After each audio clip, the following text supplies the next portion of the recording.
നാരായണാഖിലഗുരോ ഭഗവൻ നമസ്തേ. ഗുരുവായൂരപ്പ ശരണം. സ്വാമിയേ ശരണമയ്യപ്പ. നമ്മൾ കഴിഞ്ഞ പ്രഭാഷണത്തിൽ എണീക്കും എല്ലാവരും എണീക്കും. കഴിഞ്ഞ പ്രഭാഷണത്തിൽ അല്ല, ഇന്നത്തെ പായസത്തിന് കുറച്ച് മധുരം കൂടുതലായിരുന്നു.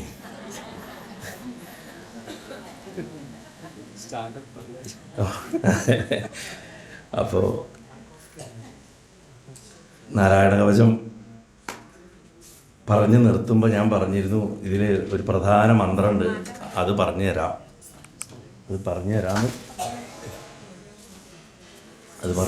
പറഞ്ഞിരുന്നു.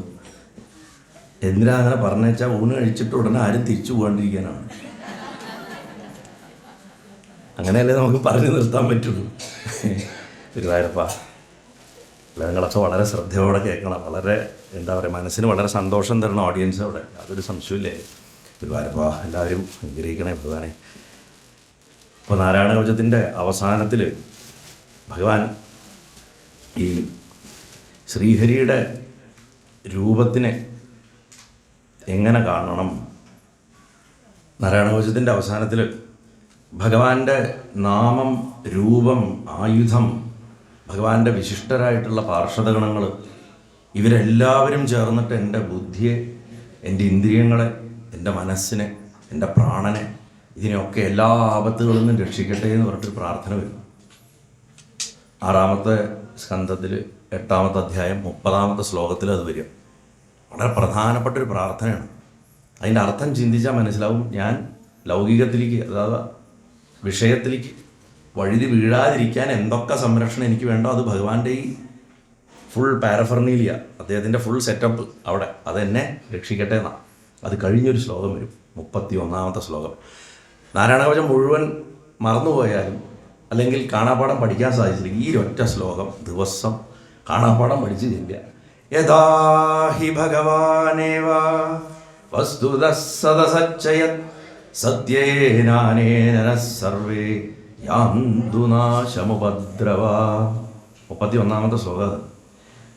ഏതൊരു സത്തായിട്ടുള്ളത്, കാണാവുന്ന സ്ഥൂലമായിട്ടുള്ളത്, അസത്തുമായിട്ടുള്ളത്, സൂക്ഷ്മമായിട്ടുള്ളത് പ്രപഞ്ചമുണ്ടോ, കാണാവുന്ന പ്രപഞ്ചമുണ്ട്, കാണാൻ പറ്റാത്ത പ്രപഞ്ചമുണ്ട്, അത് വാസ്തവത്തിൽ ഭഗവാൻ തന്നെയാണ്. കാണാവുന്ന പ്രപഞ്ചവും കാണാൻ സാധിക്കാത്ത പ്രപഞ്ചവും ഭഗവാൻ തന്നെയാണ്. ഈ സത്യത്തിൻ്റെ പ്രഭാവം കൊണ്ട് എൻ്റെ എല്ലാ വിഘ്നങ്ങളും നീങ്ങിപ്പോണേ ഭഗവാനെ എന്നാണ് പ്രാർത്ഥിക്കുന്നത്. ബ്രഹ്മവിദ്യയുടെ അടിസ്ഥാനമാണ് പറയണത്. ഇത് പറഞ്ഞു കൊടുക്കുന്ന ആളാരാ? വിശ്വരൂപനാണ്. വിശ്വരൂപൻ വെച്ചാൽ എല്ലാറ്റിനും ഈശ്വരനെ വിശ്വം മുഴുവൻ കാണാൻ പഠിപ്പിക്കുന്നവൻ വിശ്വരൂപൻ. അങ്ങനെയുള്ള ഒരുത്തിന് ഭേദഭാവം ഉണ്ടാവുമോ? ഉണ്ടാവില്ല. അവൻ അതുകൊണ്ട് ദേവന്മാർക്ക് മാത്രം അർഘ്യം കൊടുക്കാൻ പറഞ്ഞാൽ കൊടുക്കില്ല. അവൻ അസുരനും കൊടുക്കും. നദിയുടെ പോലെയാണ്. ദുഷ്ടൻ്റെ അടുത്ത് വെള്ളം കുടിക്കേണ്ടതെന്ന് പറയില്ലല്ലോ നദി. അതേപോലെ അതിനൊരു കാരണമായിട്ട് വെച്ചിരിക്കണമെന്ന് മാത്രമേ ഉള്ള അമ്മ അസുരവംശത്തിൽ നിന്നാണ്. പക്ഷെ വിശ്വരൂപൻ എന്ന് പറഞ്ഞാൽ ബ്രഹ്മാകാര വൃത്തിയാണ്. ബ്രഹ്മത്തെ, അതായത് പെട്ടെന്ന് കേൾക്കുമ്പോൾ നിങ്ങൾക്ക് ഇപ്പോൾ ഡൈജസ്റ്റ് ആവില്ല, വരുന്ന ദിവസം അത് മനസ്സിലാവും. രുക്മിണി എന്തിനെയാണോ പ്രതിനിധീകരിക്കുന്നത് അത് തന്നെയാണ് വിശ്വരൂപൻ. രുക്മിണി ബ്രഹ്മാകാര വൃത്തിയാണ്. ആ ഒരു ബ്രഹ്മാകാര വൃത്തിക്ക് ബ്രഹ്മത്തെ കിട്ടുന്ന ആഘോഷമാണ് ആ കല്യാണം. അതിനാണ് അത് അങ്ങനെ ആഘോഷിക്കേണ്ടത് നമ്മൾ. ഇവിടെ ഇത് മനസ്സിലാക്കാൻ ഇന്ദ്രന് സാധിക്കുന്നില്ല. ഇന്ദ്രൻ മനസ്സാണ്. മനസ്സ് ഏറ്റവും കൂടുതൽ പ്രവർത്തിപ്പിക്കുന്ന അവയവം എന്ന് പറഞ്ഞാൽ കയ്യാണ്. കൈ കൊണ്ടാണ് സകലം. കയ്യിൻ്റെ ദേവൻ, ശരീരത്തിൽ കയ്യിൻ്റെ ദേവൻ ഇന്ദ്രനാണ്. കൈ പൊതുവിൽ ലൗകിക വ്യവഹാരങ്ങൾക്ക് ഉപയോഗിക്കുന്ന വസ്തുവാണ്. ലൗകിക വ്യവഹാരത്തിന് വിശ്വഭാവനെ അംഗീകരിക്കാൻ സാധിക്കില്ല. അവൻ താൻ പറയുന്നതിനനുസരിച്ചിട്ട് ഈ വിശ്വഭാവന വർക്ക് ചെയ്യുന്നില്ലെങ്കിൽ അവൻ ഗുരുവാണെങ്കിൽ പോലെ അതിൻ്റെ തലവെട്ടിക്കളയും. അതുകൊണ്ടാണ് വിശ്വരൂപനെ ഗുരുവായി നാരായണ കവചമൊക്കെ സ്വീകരിച്ചു. വിശ്വത്തിൽ മുഴുവൻ ഭഗവാനെ ഭാവന ചെയ്യാനുള്ള ഈ വിശ്വഭാവനമായിട്ടുള്ള നാരായണ കവചം പഠിപ്പിച്ചും കൊടുത്തു. ഇതൊക്കെ ജപിച്ചുകൊണ്ടിരിക്കുമ്പോഴും പുള്ളിക്കൊരു സംശയം, ഇയാൾ നമുക്ക് വേണ്ടി മാത്രമാണോ പൂജ കഴിക്കണമെന്നൊരു ഡൗട്ട്. കാരണം യുദ്ധങ്ങളിലൊക്കെ പോകുമ്പോൾ അസുരന്മാരും ജയിക്കുന്നുണ്ട്. അപ്പോൾ എന്ത് ചോദിച്ചാൽ ശ്രദ്ധിക്കാൻ തുടങ്ങി. അപ്പോൾ ഓരോ ദിവസം ആഹുതി ദേവന്മാർക്ക് വേണ്ടി എന്ന് പറയുമ്പോൾ പിന്നെന്തോ പറയുന്നുണ്ട്, ശ്രദ്ധിച്ചു. അസുരന്മാർക്ക് വേണ്ടിയും. അത് പണ്ട് കൊച്ചുമ്മ എന്ന് പറഞ്ഞിട്ട് ഒരു അടുക്കള ജോലിയൊക്കെ എടുക്കുന്ന ഒരു അമ്മയുടെ കഥ ഞാൻ പറഞ്ഞിട്ടുണ്ട് മുമ്പ്. സ്ഥിരം കേൾക്കണവർക്കറിയാം. മനോരമ പെൺവട്ടൻ്റെ അമ്മൂമ്മ അപ്പോൾ അദ്ദേഹവും ഗുരുവായൂരപ്പൻ മാസികയുടെ എഡിറ്ററായിരുന്നു. അദ്ദേഹത്തിൻ്റെ അമ്മമ്മയുടെ കഥയാണ് പറഞ്ഞത്. കാശിത്തമ്പുരാൻ്റെയൊക്കെ, അതായത് ഈ കഞ്ഞിപ്പാർച്ച ഗുരുവായൂരത്തെ പൊതു അന്നദാനം തുടങ്ങിയപ്പോൾ പാത്രം കഴുകുകയൊക്കെ അവരാണ് ചെയ്തിരുന്നത്. ആ അമ്മ രാവിലെ രാത്രി വളരെ വൈകിട്ട് അത്ര പണി കഴിഞ്ഞ് പോവുക കിഴക്കേ നടയിൽ കൂടെ. അന്നൊന്നും റോഡൊന്നും ഇത്ര ഇല്ല. അപ്പോൾ പാവം കുളിച്ചിട്ട് പോലും ഉണ്ടാവില്ല. ആ വാതിലിൻ്റെ അവിടെ വന്നിട്ട് ഗുരുവായൂരപ്പനെ ഉള്ളിക്ക് നോക്കിയിട്ട് എൻ്റെ ഗുരുവായൂരപ്പ എന്നെ രക്ഷിക്കണേ എന്ന് പറഞ്ഞിട്ട് ഉറക്കം പറയുമത്രേ. അത് സത്രം പടി കേട്ടാൽ മനസ്സിലാവുന്ന അത്താഴ പൂജ കഴിഞ്ഞു കൊച്ചുമ്മ പോവണമെന്ന്. അപ്പോഴാണ് അത്ര പലരും അമ്പലത്തിൽ അങ്ങോട്ട് വരിക. അപ്പോൾ ഈ ഗോപുരത്തിൽ താമസിക്കുന്ന ഒരു നമ്പൂരി ഉണ്ടായിരുന്നു. അദ്ദേഹം സന്യാസം സ്വീകരിച്ചിട്ടാണ് അവിടെ ഉണ്ടായിരുന്നത്. അപ്പോൾ കൊച്ചുമ്മ ഈ വിളിച്ച് പറഞ്ഞ കേട്ട് കഴിഞ്ഞാൽ ഗുരുവായൂരപ്പ എന്നെ രക്ഷിക്കണേ പറയുമ്പോൾ എൻ്റെ പൊന്നു ഗുരുവായൂരപ്പ എന്നെ രക്ഷിക്കണേന്ന് അത്ര പറയാം. പറഞ്ഞു കഴിഞ്ഞാൽ ഇദ്ദേഹം എല്ലാം പറയുന്നത് എന്നെയും. അപ്പോൾ അതുപോലെ മെല്ലെ വിശ്വരൂപം പറഞ്ഞു അസുരന്മാർക്കും എന്ന് പറഞ്ഞു. അത് ഇന്ദ്രൻ കേട്ടു, ചാടി എഴുന്നേറ്റു. കൈ കെട്ടിയത് വാളാണ്. 3 തലയും ചേർത്ത് അങ്ങോട്ട് വെട്ടിവിട്ടു. ഇവിടെ ഇന്ദ്രൻ വില്ലനാണ്. ഇന്ദ്രൻ വില്ലനാണ്. വിഷയസുഖത്തിൽ മുഴുകിയിരിക്കുന്ന മനസ്സിൻ്റെ പ്രതീകമായിട്ടുള്ള ഇന്ദ്രൻ, വ്യവഹാരത്തിൻ്റെ, നമ്മുടെ ലൗകിക വ്യവഹാരത്തിൻ്റെ പ്രതീകമായിട്ടുള്ള കയ്യിൻ്റെ ദേവനായിട്ടിരിക്കുന്ന കരങ്ങൾ കൊണ്ട്, തൻ്റെ കരം കൊണ്ട് വിശ്വരൂപൻ്റെ തല വെട്ടിയെറിഞ്ഞു എന്നാണ് പറയണം. ഈ വിശ്വരൂപൻ്റെ ജനനം തന്നെ നോക്കൂ, ശരിക്കും 12 ആദിത്യന്മാരിൽ ഒരാളുടെ പുത്രനായിട്ടാണ്. തൊഷ്ടാവിൻ്റെ മകനാണ്. തൊഷ്ടാവ് സന്യാസി ആണെങ്കിലും.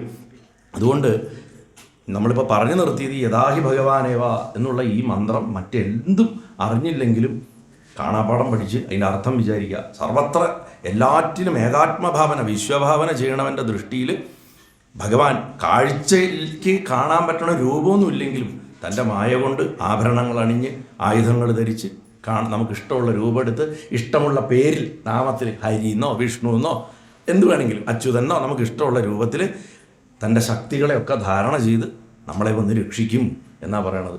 കാരണം എന്താണെന്ന് വെച്ചാൽ ഈ സ്തുതി നാരായണവചനത്തിൻ്റെ അവസാന ഭാഗം നോക്കിക്കഴിഞ്ഞാൽ ഭഗവാന്റെ ശരിയായിട്ടുള്ള രൂപത്തിൽ അതിന് രൂപമില്ല.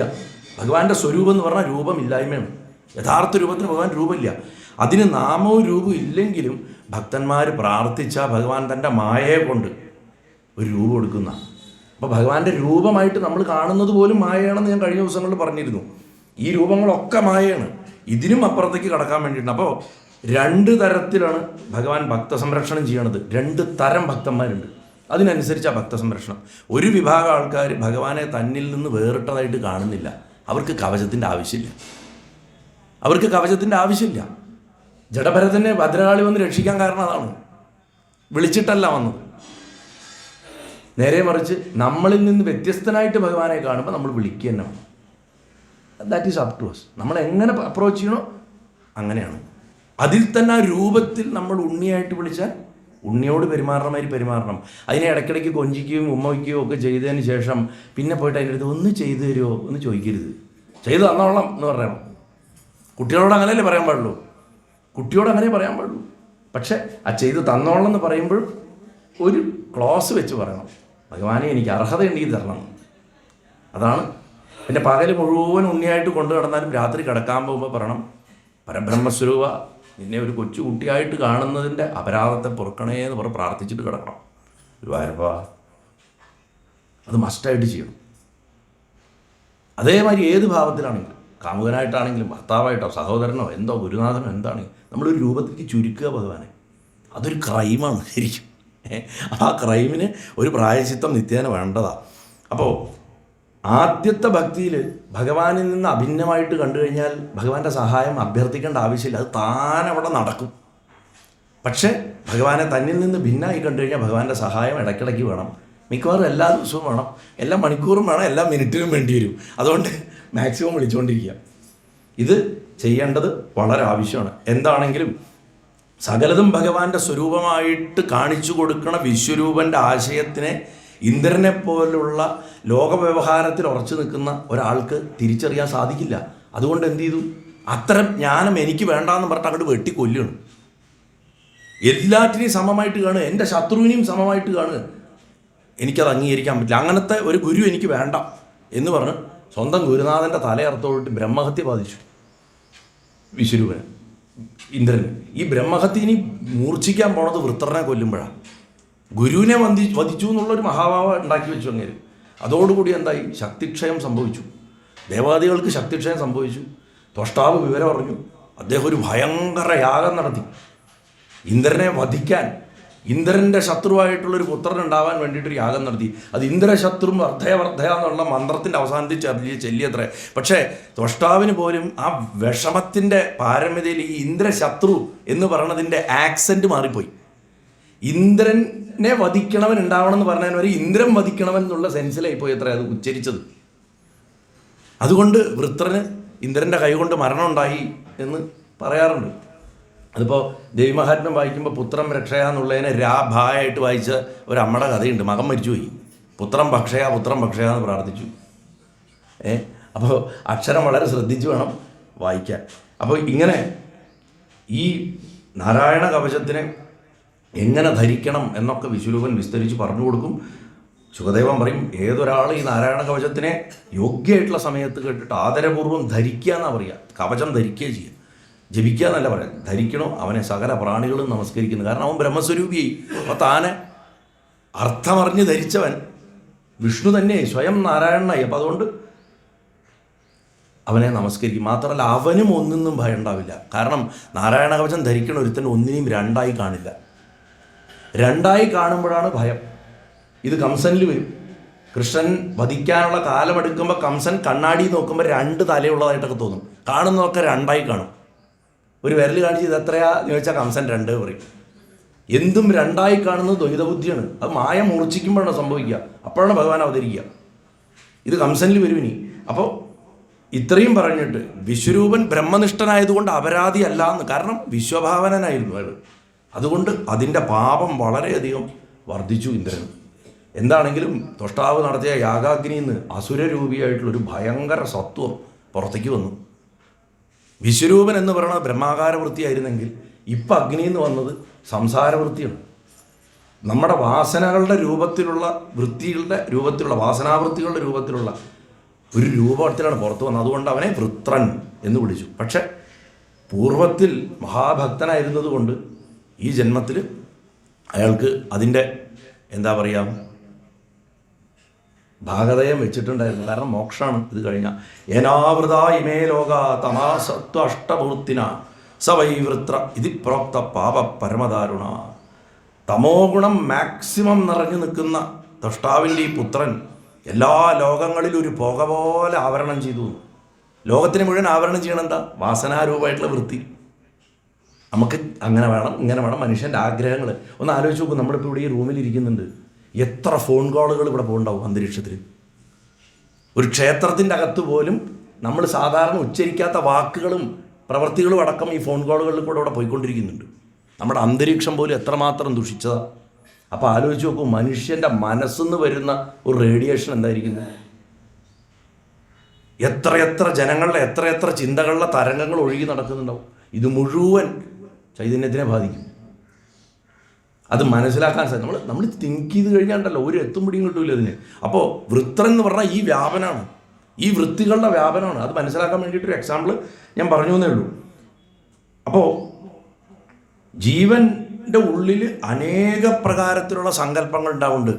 ഞാൻ ഇന്ന ആളാണ്, ഞാൻ ഇന്ന ആളാണ്, ഞാൻ ഇന്ന ജോലി ചെയ്യുന്നു, ഞാൻ ഇന്ന ബിസിനസ് ചെയ്യുന്നു. നിങ്ങൾ ആരാ എന്ന് ചോദിച്ചാൽ നമ്മൾ പറഞ്ഞ എന്താ? തറവാട് പറയും, വീട് പറയും, ജനിച്ച സ്ഥലം പറയും, ഇപ്പോൾ വർക്ക് ചെയ്യണ സ്ഥലം പറയും. നിങ്ങളാരാ? അതിനുത്തരമില്ല, ആബ്സല്യൂട്ടായിട്ടൊരു ഉത്തരമില്ല. എന്തിനെങ്കിലുമൊക്കെ ചേർത്ത് നിർത്തിയിട്ട് മേൽവിലാസം ഉണ്ടാക്കുക നമ്മൾ ചെയ്യണത്.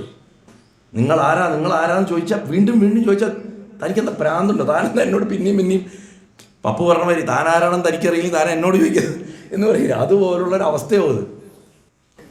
അപ്പോൾ എന്താണെങ്കിലും ഈ സങ്കല്പങ്ങൾ ഉദിച്ചു വരുമ്പോൾ താൻ ആരാണെന്ന് തിരിച്ചറിയില്ല. അപ്പോൾ താൻ ആരാണെന്ന് തിരിച്ചറിയാതിരിക്കാനുള്ള കാരണം വൃത്രൻ്റെ ആവരണം ഉണ്ടാകുമ്പോഴാണ്. ഇന്ദ്രൻ തന്നെയാണ് ഈ പണി ഉണ്ടാക്കി വെച്ചത്. വൃത്രൻ്റെ ജനനത്തിന് കാരണമായിട്ടുള്ളത് നമ്മുടെ ലൗകിക വ്യവഹാരങ്ങൾ തന്നെയാണ്. ആ ലൗകിക വ്യവഹാരങ്ങൾ അനുഷ്ഠിച്ചിട്ട് തന്നെ ഈശ്വരോന്മുഖമായിട്ട് അനുഷ്ഠിക്കുമ്പോഴേ നമുക്ക് വധിക്കാൻ സാധിക്കുള്ളൂ. ഈ ദുഷിപ്പിനെ ഇല്ലായ്മ ചെയ്യാൻ സാധിക്കുള്ളൂ. ദക്ഷൻ എന്ന് പറഞ്ഞു കഴിഞ്ഞാൽ അഹങ്കാരരൂപിയായിട്ടുള്ള അതവർ കറക്റ്റ് ചെയ്തോളും. ഞാൻ പ്രധാനപ്പെട്ട ഒരു കാര്യമല്ലേ പറഞ്ഞത്. അഹങ്കാരരൂപിയായിട്ടുള്ള ബുദ്ധിയാണ് ഇത് നമ്മൾ ആവർത്തിച്ച് പഠിച്ചു. ദക്ഷാകം പറയുമ്പോൾ പറഞ്ഞു, ഇന്ന് രാവിലെയും പറഞ്ഞു. ഇനി ഈ ബുദ്ധിയെ തന്നെ ഈശ്വരൻ്റെ നേരെ തിരിച്ചു വിട്ടാൽ അത് വിഷയത്തിനെ മുറിക്കാൻ സഹായിക്കും. ഈ വൃത്തർ എന്ന് പറഞ്ഞ ആവരണത്തിനെ മുറിക്കാൻ സഹായിക്കും. അടുത്ത കഥയിലേക്ക് പോകണം. കഥയല്ല, ഇതിൻ്റെ തുടർച്ചയിലേക്ക് പോകണം. വൃത്രനെ എങ്ങനെ കൊല്ലും? അപ്പോൾ അതിന് കണ്ടെത്തുന്ന വഴിയാണ് ഭഗവാൻ തന്നെയാണ് പറഞ്ഞു കൊടുക്കണം. ദധീജി എന്ന് പറഞ്ഞൊരു മഹർഷിയുണ്ട്. ആ മഹർഷിയുടെ അസ്ഥി കൊണ്ട് ഉണ്ടാക്കുന്ന ആയുധം കൊണ്ടേ ഇവനെ കൊല്ലാൻ പറ്റുള്ളൂ. ദധീജിയുടെ തപസ്സണായുള്ള അസ്ഥികളിൽ മുഴുവൻ. പക്ഷെ നിങ്ങൾ ആരെങ്കിലും ചെന്ന് ചോദിക്കണം. അങ്ങനെ ദേവന്മാർ ചെന്ന് അദ്ദേഹത്തിനോട് യാചിക്കും. അദ്ദേഹം പറയും, ശരി, എൻ്റെ ശരീരം കൊണ്ട് അങ്ങനെ ഒരു ഉപകാരവണേ ആവട്ടെ എന്ന് പറഞ്ഞിട്ട് ആത്മാവിനെ പ്രാണരോധം ചെയ്ത് ബ്രഹ്മത്തിൽ ലയിച്ച് ശരീരം കൊടുക്കും. അത് അങ്ങനെ അസ്ഥികൂടം പൊട്ടാതെ ബാക്കിയുള്ള മജ്ജമാംസങ്ങളൊക്കെ ഉണക്കി വരട്ടി മാറ്റിക്കളയും. ഈശ്വരമാവ് എന്നിട്ട് ആ എല്ലുകൾ മാത്രം ഒടിയാതെ എടുത്തിട്ട് അതുകൊണ്ട് സൃഷ്ടിക്കുന്നതാണ്. ഒരു പൊടി എല്ല് പോലും നഷ്ടപ്പെടാതെയാണ് വജ്രം സൃഷ്ടിക്കേണ്ട. വജ്രായുധം എന്ന് പേര് പറയാൻ കാരണം അതിന്. അപ്പോൾ ഈ വജ്രായുധത്തിൻ്റെ ഏറ്റവും വലിയ പ്രത്യേകത എന്താണെന്ന് വെച്ച് കഴിഞ്ഞാൽ വജ്രം കൊണ്ട് വിഷയബന്ധനം മുറിയുന്നു. വജ്രം കൊണ്ട് വിഷയബന്ധനം മുറിയും. നോക്കൂ, ലൗകിക വ്യവഹാരത്തിൻ്റെ ദേവനായിട്ട് നിൽക്കുന്ന ഇന്ദ്രൻ കയ്യിൽ പിടിച്ചിരിക്കുന്നത് വിഷയം മുറിക്കാനുള്ള വജ്രമാണ്. അതായത് ഈ വ്യക്തിയെ കൊണ്ട് തന്നെയാണ് ഇത് മുറിപ്പിക്കേണ്ടത്. അതിൻ്റെ അർത്ഥം ഗാർഹസ്ഥ്യത്തിൽ ഇരുന്നിട്ട് തന്നെ വേണം നമ്മളത് മുറിക്കാൻ. അല്ലാണ്ട് ഒളിച്ചോടിയിട്ട് കാര്യമില്ല. ഒളിച്ചോടിയിട്ട് യാതൊരു കാര്യമില്ല. ഈ വജ്രം ഉണ്ടായിട്ടുള്ള ഏതെന്നാ ദധീജിയുടെ ശക്തി എന്നാണ്. അപ്പോൾ ദധീജി എന്ന് പറഞ്ഞാൽ ഈശ്വരനിലേക്ക് തിരിച്ചുവിട്ട ബുദ്ധിയാണെങ്കിൽ വിഷയം മുറിക്കാം. ഈശ്വരനിലേക്ക് വിമുഖമായിട്ട് നിൽക്കുന്ന ബുദ്ധിയാണെങ്കിൽ ദക്ഷൻ്റെ ബുദ്ധിയാവും, കുഴപ്പങ്ങൾ കൂടും ജീവിതത്തിൽ. ബുദ്ധിയുടെ രണ്ട് ഭാവമാണ് ദക്ഷനും ദധീജിയും. നമ്മൾ വിചാരിക്കുമോ ഇവർ അൺറിലേറ്റഡ് ക്യാരക്ടേഴ്സാണ്. ഇവരൊരിക്കലും അൺറിലേറ്റഡ് ക്യാരക്ടേഴ്സ് അല്ല. ശിവപുരാണം എടുത്തു കഴിഞ്ഞാൽ കാണാം, കുറച്ച് കൂട്ടും, കുറച്ച് തൊടാ അൺറിലേറ്റഡ് ക്യാരക്ടേഴ്സ് അല്ല. എനിക്ക് വോയിസ് ട്രെയിൻ ആരാ? അൺറിലേറ്റഡ് ക്യാരക്ടേഴ്സ് അല്ല. ശിവപുരാണത്തിൽ നോക്കിയാൽ കാണാം, ശിവനെ അപമാനിക്കുമ്പോൾ ദധീജിയാണ് ദക്ഷൻ്റെ അടുത്ത് ചെന്നിട്ട് പറയണത്. അത് ദക്ഷയാഗം കഥകളിയിലുണ്ട്. കോപിച്ചാലീശൻ അല്ല, സന്തോഷിച്ചാലീശൻ സന്താനശാഖി പോൽ, കോപിച്ചാൽ കൽപ്പാന്താനലൻ പോലെ. അതുകൊണ്ട് അപകടം കാണിക്കണ്ട. ദധീജി മഹർഷിയാണ് ദക്ഷൻ്റെ അടുത്ത് മുഖത്ത് നോക്കി പറഞ്ഞത് ശിവനെ അപമാനിക്കണ തെറ്റാണെന്ന് പറഞ്ഞിട്ട് ഇറങ്ങിപ്പോകുന്നത്. അതായത് ദുഷിച്ച ബുദ്ധി ഒരു പ്രവൃത്തി ചെയ്യുമ്പോൾ അത് തെറ്റാണെന്ന് വിളിച്ച് പറയാൻ ഈശ്വരോന്മുഖമായിട്ടൊരു ബുദ്ധിക്കേ സാധിക്കുള്ളൂ. ഇത് ശിവപുരാണത്തിൽ നമുക്ക് കാണാം. ഇത് അന്യോന്യം റിലേറ്റഡായി കിടക്കുകയാണെന്ന് പറയാം. ആ ദധീജിയാണ് ഇവിടെ ഈ ദുഷിച്ച ബുദ്ധിയിൽ നിന്നുണ്ടായി വരുന്ന ദുർവാസനകളുടെ രൂപത്തിലുള്ള വൃത്രനെ വധിക്കാൻ, വിഷയത്തിനെ വിട്ടാൻ ഉള്ള വജ്രത്തിന് കാരണക്കാരനായിട്ട് മാറണം. അതായത് ആ ബുദ്ധിയെ ഡിസ്റ്റിൽ ചെയ്തെടുക്കുകയാണ്.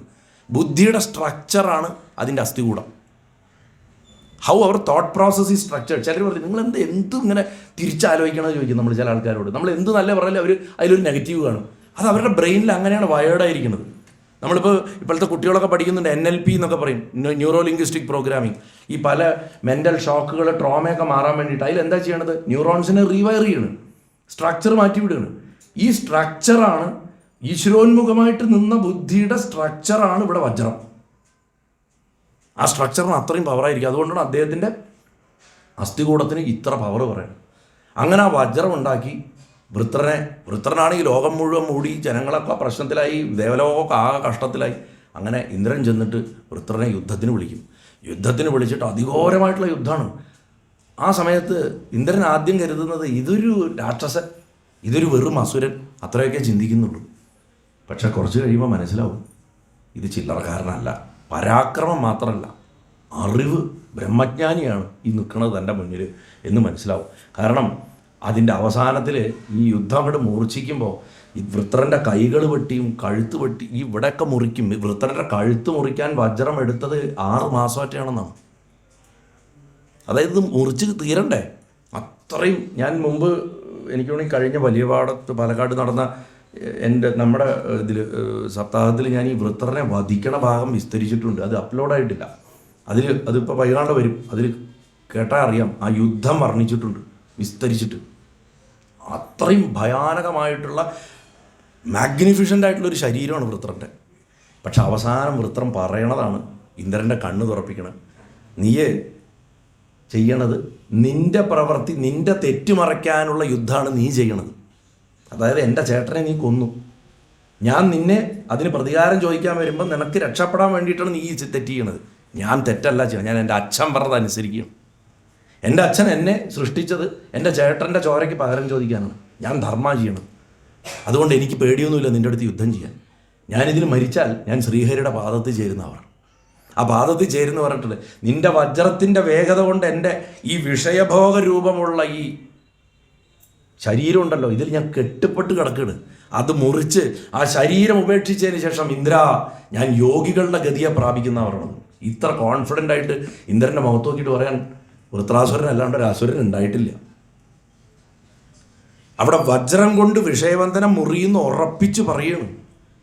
വജ്രത്തിൻ്റെ മാഹാത്മ്യമാണ്. തന്നെ കൊല്ലാൻ ഉപയോഗിക്കാൻ പോകുന്ന ആയുധത്തിൻ്റെ യഥാർത്ഥ സത്ത എന്താണെന്നും അതിൻ്റെ യഥാർത്ഥ അർത്ഥം എന്താണെന്നും മരിക്കാൻ പോകണമെന്ന് പറയണ ലോകചരിത്രത്തിലെ ആദ്യത്തെ എന്താ പറയുക കഥയാണ്. ശരിക്കും പറഞ്ഞു കഴിഞ്ഞാൽ വൃത്രാസുരൻ വജ്രത്തിനെ അതിൻ്റെ മഹിമയെ പറയണത്.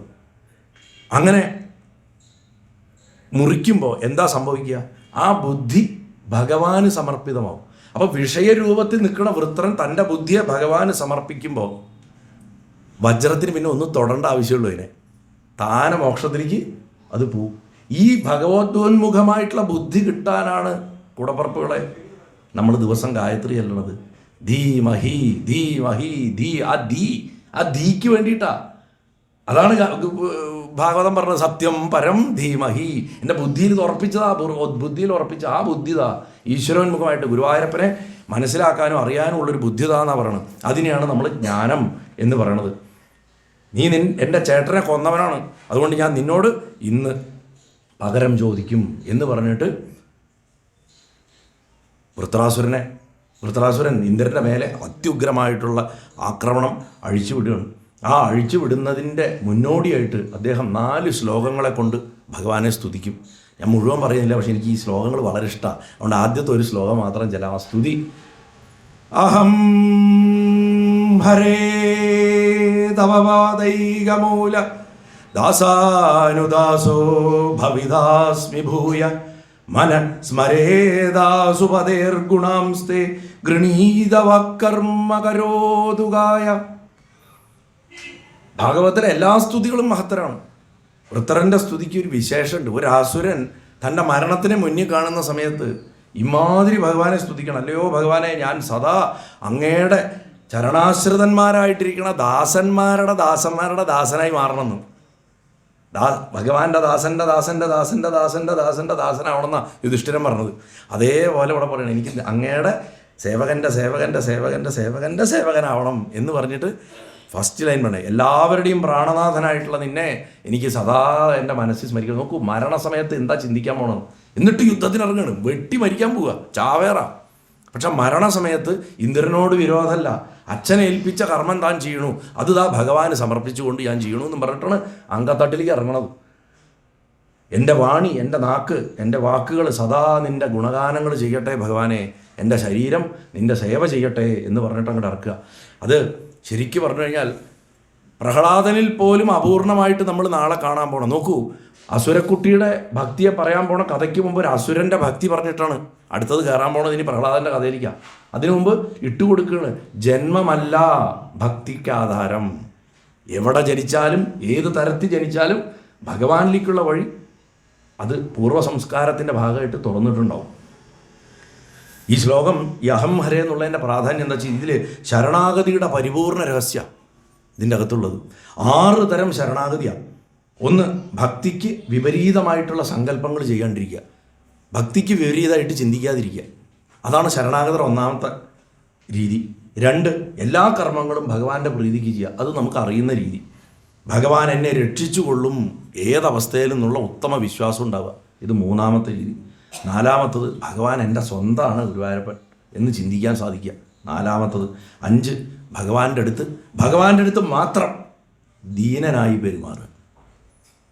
പുറത്ത് ഭഗവാനെ വല്ലവരും അധിക്ഷേപിച്ചാൽ സംഹാരം കഴിച്ചേക്കണം, വെച്ചേക്കരുത്. അത് ഭഗവാന്റെ അച്ഛൻ്റെ വേഷം കെട്ടി നടക്കുന്ന ആൾക്കാരാണെങ്കിൽ പോലും. കുടിലത കൂടാതിരിക്കുക, കുടിലത ഇല്ലാതിരിക്കുക. ഇത് 6 വിധത്തിലുള്ള ശരണാഗതി കൊണ്ട് ഭഗവത് പ്രാപ്തിക്കുള്ള 3 പ്രകാരമുള്ള പടികളുണ്ടാവും. ആദ്യത്തെ പടി നിൽക്കുമ്പോൾ ഞാൻ ഭഗവാന്റെ ആണെന്ന് നമുക്ക് തോന്നാൻ തുടങ്ങും. രണ്ടാമത്തെ പടി കയറിയാൽ ഗുരുവായൂരപ്പൻ എൻ്റെ ആണെന്ന് തോന്നാൻ തുടങ്ങും. വെറുതെ വാക്കുകൊണ്ട് പറയല്ല, അറിയും അനുഭവത്തിൽ. മൂന്നാമത്തെ പടി കയറി നിന്ന് കഴിഞ്ഞാൽ ഞാനും ഭഗവാനും ഒന്നാണെന്ന് തോന്നാൻ തുടങ്ങും. ഹനുമാൻ്റെ അടുത്ത് പണ്ട് ശ്രീരാമസ്വാമി ചോദിച്ചു, ആഞ്ജനേയ നിനക്ക് ഞാൻ ആരാ? എനിക്കറിയില്ല നീ എന്നെ എന്തിനു ഇത്ര സ്നേഹിക്കണമെന്ന്. ഞാൻ ശരിക്കും നിൻ്റെ ആരാ ചോദിച്ചു. അപ്പോൾ ആ ഭഗവാൻ, ആ ഭക്തോത്തമൻ ഹനുമാൻ, ആ ഭഗവാൻ പറഞ്ഞു അത്രേ, ഞാൻ ശരീരമാണെന്ന് ചിന്തിക്കുമ്പോൾ ഞാൻ അങ്ങയുടെ ദാസനാണ്. ഞാൻ ജീവനാണെന്ന് ചിന്തിക്കുമ്പോൾ ഞാൻ അങ്ങയുടെ ഭക്തനാണ്. ഞാൻ ആത്മാവാണെന്ന് ചിന്തിക്കുമ്പോൾ രാമ അവിടുന്ന് ഞാനും ഒന്നാണെന്ന് പറഞ്ഞു. ഇതിൽ കവിഞ്ഞിട്ട് ആർക്കാ വിശിഷ്ടാദ്വൈതവും ദ്വൈതവും അദ്വൈതവും ഒക്കെ പറഞ്ഞു കൊടുക്കാൻ പറ്റുക? ഇതിനാണ് ഈ കിടന്ന് അടിയുണ്ടാക്കണത് ഇപ്പോഴത്തെ ഈ ഭക്തിപ്രസ്ഥാനക്കാർ. ഇത് കുറച്ചുകൂടെ ഞാൻ വിസ്തരിക്കാം പ്രഹ്ലാദൻ വരുമ്പോൾ. കാരണം പ്രഹ്ലാദൻ കയറി നിന്ന പടി ഇതിലേതാന്ന് നമുക്ക് മനസ്സിലാക്കേണ്ടതുണ്ട്.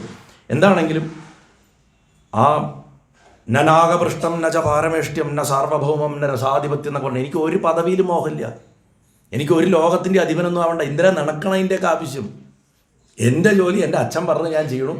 നിൻ്റെ കൈകൊണ്ട് ഞാൻ മരിക്കാൻ പോകണം, ഞാൻ മരിക്കും, ഞാൻ ഭഗവാനിൽ ചേരും. എനിക്ക് കിട്ടേണ്ടത് വൈകുണ്ഠപ്രാപ്തിയാണ്. അതാണ് ഏറ്റവും വലിയ പദവി. അല്ലാണ്ട് ഈ 3 ലോകങ്ങളിലെയും ഇന്ദ്രപദവിയൊന്നും എനിക്ക് ആവശ്യമില്ല.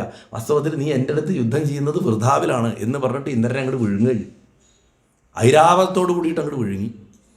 വയറിൻ്റെ ഭാഗം അടിച്ചു തുറന്നിട്ടാണ്, പൊട്ടിച്ച് പുറത്ത് വരും. കൈ പോവും, കാല് പോവും, എല്ലാം പോവും. എന്നിട്ടും വീരത മാറിയില്ല. അവസാനമാണ് വജ്രം കൊണ്ട് കഴുത്ത് മുറിക്കുന്നു.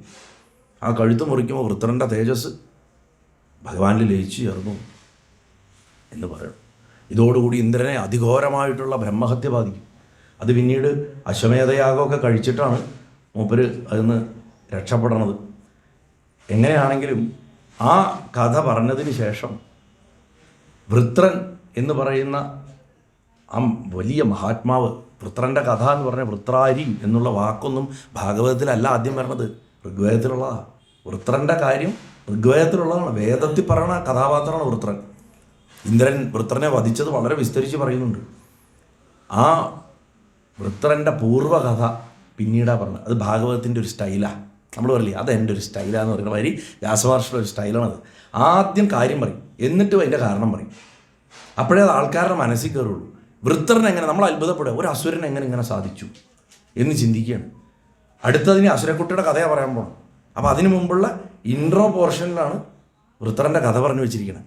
അതിന് കഥ പറയണു. പണ്ട് ചിത്രകേതു എന്ന് പറയണ ഒരു രാജാവുണ്ടായിരുന്നു എന്ന് പറഞ്ഞിട്ട് അവിടെ നിന്നാണ് വൃത്രൻ്റെ പൂർവ്വകഥ പോകുന്നത്. ആ പൂർവ്വകഥ പറയണതിന് മുമ്പ് ഒരു കാര്യം പറയാനുണ്ട്. വൃത്രാസുരൻ്റെ ഈ മോക്ഷം ശരിക്കും നമ്മളൊന്ന് സൂക്ഷ്മതലത്തിൽ ചിന്തിച്ചു കഴിഞ്ഞാൽ, ഒരു വ്യക്തി എത്ര തമോ ഗുണമുള്ള ആളാണെങ്കിലും അയാൾ ഏതെങ്കിലും ജീവിതത്തിൻ്റെ ഒരു ഘട്ടത്തിൽ അയാളുടെ ബുദ്ധി ഭഗവാനിലേക്ക് തിരിഞ്ഞാൽ അയാൾക്കും ഒരുപാട് സമയമൊന്നും വേണ്ട സാക്ഷാത്കാരം കിട്ടാനെന്നുള്ളതിൻ്റെ ഏറ്റവും വലിയ സർട്ടിഫിക്കറ്റാണ്. അതുകൊണ്ട് നമുക്കൊക്കെ പ്രത്യാശയ്ക്ക് വകയുണ്ട്. നമുക്കൊക്കെ പ്രത്യാശയ്ക്ക് നല്ലോണം വകയുണ്ട്. എന്താണെങ്കിലും ആ വ്യക്തിയുടെ പൂർവ്വഭാഗം എങ്ങനെയാണെന്നറിയാൻ പരീക്ഷിച്ച് ചോദിക്കുക. വൃത്രാസുരൻ രജോ ഗുണിയാണ്, തമോ ഗുണിയാണ്. ഇത് രണ്ടുമുണ്ട്. വീരതയുണ്ട്, ഇരുട്ടിൻ്റെ സ്വഭാവമാണ്. ഇങ്ങനെയുള്ള പാപസ്വഭാവമുള്ള ഒരു മനസ്സ് എങ്ങനെ നാരായണയിൽ ആസക്തായി? പരീക്ഷിച്ച് ചോദിക്കുക നമുക്ക് വേണ്ടിയിട്ട്. ലോകത്ത് ഇത്രയും ജനങ്ങളിൽ അല്പം ചിലർക്കല്ലേ താൻ അവനവൻ്റെ യഥാർത്ഥ ശ്രേയസ് എന്താണെന്നുള്ളതിനെക്കുറിച്ച് ബോധമുള്ളൂ. വൃത്രനാ ബോധം ഉണ്ടായിരുന്നു. നമ്മൾ പറയില്ല എനിക്ക് ഏറ്റവും നല്ലത് എന്താണെന്ന് നമുക്കറിയാമെന്ന് നമ്മൾ വീമ്പ് പറയാറുണ്ട്. വാസ്തവത്തിൽ നമുക്ക് ഏറ്റവും നല്ലത് എന്താണെന്ന് വൃത്രനാണ് അറിയണത്. വൃത്രം പറഞ്ഞാണ് എനിക്ക് ഭഗവാന്റെ പാദത്തിൽ ചേരുക എന്നുള്ളതാണ് ഏറ്റവും ശ്രേയസ്കരം എന്ന് പറഞ്ഞിട്ടുണ്ട്. അപ്പം ശ്രേയസ് എന്ന് പറഞ്ഞാൽ അത് ഹരിപാദ ലബ്ധിയാണ്. അത് മനസ്സിലാക്കണം. എന്നിട്ട് പറയുക അങ്ങനെ തന്നെ ആഗ്രഹം ഉണ്ടാവുള്ളൂ. അതിലും കുറച്ച് പേർക്കേ സംസാരത്തിൽ നിന്ന് രക്ഷപ്പെടാൻ പറ്റുള്ളൂ, അതിലും കുറച്ച് പേർക്കേ സിദ്ധികൾ കിട്ടുന്നുള്ളൂ, അതിലും കുറച്ച് പേർക്കേ മോക്ഷം കിട്ടുള്ളൂ. അങ്ങനെ ഇരിക്കെ ഇത്രയും മഹത്വക്കൾ ഈ ലോകത്തിരിക്കുമ്പോൾ ഈ വൃത്രന് എങ്ങനെ മോക്ഷം കിട്ടി? ഘോരയുദ്ധത്തിൻ്റെ സമയത്ത് ഭഗവാൻ കൃഷ്ണനിൽ എങ്ങനെയാണ് നിശ്ചലപ്രേമം ഉണ്ടായതെന്നാണ് ചോദിച്ചത്. നിശ്ചല പ്രേമം വെച്ചാൽ ഇളകാത്തത്. അതൊരു യുദ്ധരംഗം പറഞ്ഞാൽ മനസ്സ് എവിടേക്കൊക്കെ പോകും. വെട്ട് വരുന്നു, വെട്ട് തടുക്കണം, അല്ലേ, പലതുമുണ്ട്. അങ്ങനെ ഇതിനുത്തരമായിട്ടാണ് ഈ പൂർവ്വചരിത്രം പറയണത്. അപ്പോൾ പറയുക, ശൂരസേനൻ ദേശത്ത്, ശൂരസേനൻ എന്ന് പറയുന്ന ഒരു രാജ്യത്ത് ചിത്രകേതു എന്നുള്ള പേരുള്ളൊരു രാജാവുണ്ടായിരുന്നു. അദ്ദേഹത്തിന് എല്ലാവിധ സൗഭാഗ്യങ്ങളും ഭൂമിദേവി കൊടുത്തിരുന്നു. പൃഥു പോയിട്ട് പിടിച്ചു വാങ്ങിച്ച വരിയൊന്നും വേണ്ടി വന്നിരുന്നില്ല. ധാരാളം ഔഷധങ്ങൾ, ഭക്ഷണ സാധനങ്ങൾ, അതിനൊന്നും ഒരു കുറവുമില്ല. 1 കോടി റാണിമാരുണ്ടായിരുന്നു എന്നാണ്. 1 കോടി ഭാര്യമാർ അദ്ദേഹത്തിന് ഉണ്ടായിരുന്നെങ്കിലും ആരിലും സന്താനമുണ്ടായില്ല. അതാണ് എന്തുണ്ടായിട്ടും കാര്യമില്ലാത്ത അവസ്ഥകളെ കാണിക്കാനാണത് പറയണത്. സമ്പത്തും സ്ത്രീക്കും രാജ്യത്തിനും അദ്ദേഹത്തിൻ്റെ ദുഃഖത്തിനെ നീക്കാൻ സാധിച്ചില്ല എന്നാണ് 13ാമത്തെ ശ്ലോകത്തിൽ പറഞ്ഞ 14ാമത്തെ അധ്യായത്തിൽ. സമ്പത്തിനും സ്ത്രീക്കും രാജ്യത്തിനും അദ്ദേഹത്തിൻ്റെ ദുഃഖത്തിനെ മാറ്റാൻ സാധിച്ചില്ല എന്ന്. അത്ര അർത്ഥവത്തായിട്ടുള്ള ശ്ലോകം ആലോചിച്ച് നോക്കൂ. 1 കോടി റാണിമാരെന്ന് നമ്മൾ പറയുമ്പോൾ സമാധി ഭാഷയിൽ അതിൻ്റെ അർത്ഥം മനസ്സിൽ 100,000 ആഗ്രഹങ്ങൾ, 1 കോടി ആഗ്രഹങ്ങൾ ഉണ്ടായിരുന്നു അദ്ദേഹത്തിൻ്റെ മനസ്സിലെന്ന് നമുക്ക് അങ്ങനെയുള്ളൊരു ആത്മാവായിരുന്നു അദ്ദേഹം. വിഷയങ്ങളുടെ വൃത്തികൾ നമ്മുടെ മനസ്സിൽ വരുമ്പോൾ എന്തുണ്ടാവും? നമ്മുടെ മനസ്സിൽ അതൊക്കെ ചിത്രങ്ങളായിട്ടാണ് വരിക, അല്ലേ? വിഷ്വൽസ് ആയിട്ടാണ്. കാറ് വാങ്ങണം, വീട് വാങ്ങണം, കുട്ടികളുടെ കല്യാണം, ജോലി കിട്ടുന്നത്, ശമ്പളത്തിൻ്റെ പുതിയ ബാങ്കിൽ ക്രെഡിറ്റ് ആവണം, ടിങ് മെസ്സേജ്, ഇങ്ങനെ ഇതൊക്കെ ചിത്രങ്ങളാണ് നമ്മുടെ വിഷ്വൽസാണ്. ഉപബോധ മനസ്സിനൊക്കെ വിഷ്വൽസാണ്. ഈ ചിത്രങ്ങൾ ആരുടെ ഹൃദയത്തിൽ അധികം ഉണ്ടാവും? അത് ചിത്രകേതു. അതുകൊണ്ട് ചിത്രകേതു, അതാണ് ചിത്രകേതു എന്ന് പേര്.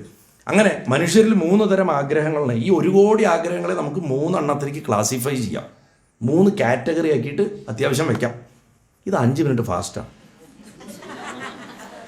പുത്രൈഷണ, വിത്തേഷണ, ലോകേഷണ. മക്കളിലുള്ള ആഗ്രഹം, പണത്തിലുള്ള ആഗ്രഹം, ലൗകിക ജീവിതത്തിലുള്ള ആഗ്രഹം. പുത്രേഷണയുടെ പൂർത്തിക്ക് സ്ത്രീയും വേണം, സ്ത്രീക്ക് പുരുഷനും വേണം, ധനവും വേണം. ധനത്തിന് ലോകേഷണ വേണം. ഇത് അങ്ങോട്ടും ഇങ്ങോട്ടും കണക്റ്റഡാണ്. അതുകൊണ്ട് ഈ പുത്രേഷണ എന്ന് പറയുന്നത് ബാക്കി എല്ലാ ഏഷണകളെയും ഉണർത്തിവിടുന്ന സാധനമാണ്. മനുഷ്യൻ എന്നെന്നും നിലനിൽക്കാൻ നോക്കുന്നതാണ് ഈ പ്രത്യുൽപാദനത്തിൻ്റെ അടിസ്ഥാനം തന്നെ.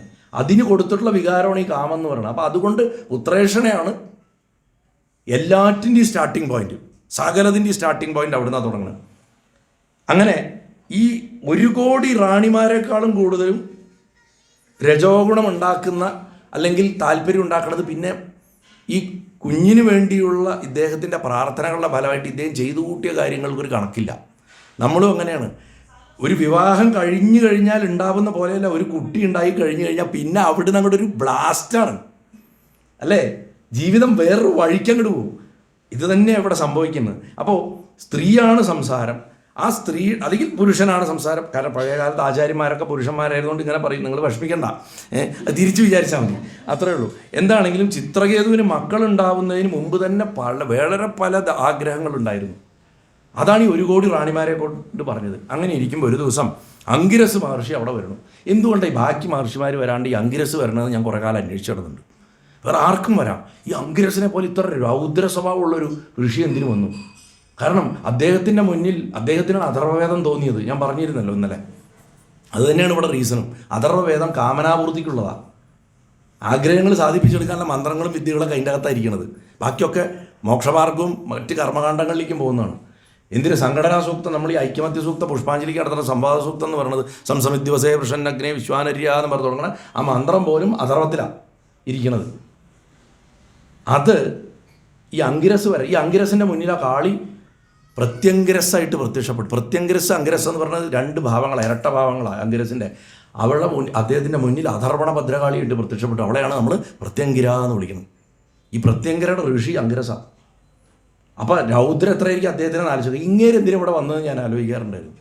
അദ്ദേഹം അവിടെ എഴുന്നള്ളുമ്പോൾ ഈ അങ്കിരസ് മഹർഷി അവിടെ എത്തിച്ചേരുമ്പോൾ ഇദ്ദേഹം പറയാണ്, എനിക്ക് നന്നായി പൂജിച്ചൊക്കെ ഇരുത്തിയതിന് ശേഷം പറഞ്ഞു, ഋഷി ചോദിച്ചു, നിൻ്റെ മുഖം എന്താ ഇങ്ങനെ വല്ലാണ്ട് വാടിയിരിക്കണമെന്ന് ചോദിച്ചപ്പോൾ പറഞ്ഞു, വിശന്ന് ദാഹിച്ചിരിക്കണവന് ഭക്ഷണം, അതേമാതിരി ജലം, ഇതുകൊണ്ടാണ് തൃപ്തി ഉണ്ടാവുക.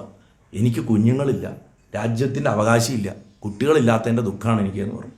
അതുകൊണ്ട് എനിക്ക് പുത്രോൽപത്തിക്ക് വേണ്ടത് ചെയ്തു തരണം എന്ന് പറഞ്ഞു. അങ്കിരസ് ആദ്യം പറഞ്ഞു, അത് വേണോ എന്ന് ചോദിച്ചു. അതിൻ്റെ ആവശ്യമുണ്ടോ? ഇതന്നെയല്ലേ ആത്മദേവൻ്റെ അടുത്ത് ചോദിക്കണത് ഭാഗവത മഹാത്മ്യത്തിൽ ആ ഋഷി. ഇപ്പോൾ ഉള്ള പോലെ ഈ ഉള്ള പ്രാരബ്ധകർമ്മം അനുഭവിച്ച് പോയാൽ പോരാ, പറ്റില്ല, വേണം, കുട്ടി വേണം പറഞ്ഞു. ഉത്തരകാമേഷ്ടി നടത്തി. മൂത്ത റാണിയായിട്ടുള്ള കൃതദ്യുതിക്ക് അതിൻ്റെ ആ യജ്ഞശിഷ്ടത്തിന്, ആ പ്രസാദത്തിനെ കൊടുത്തു.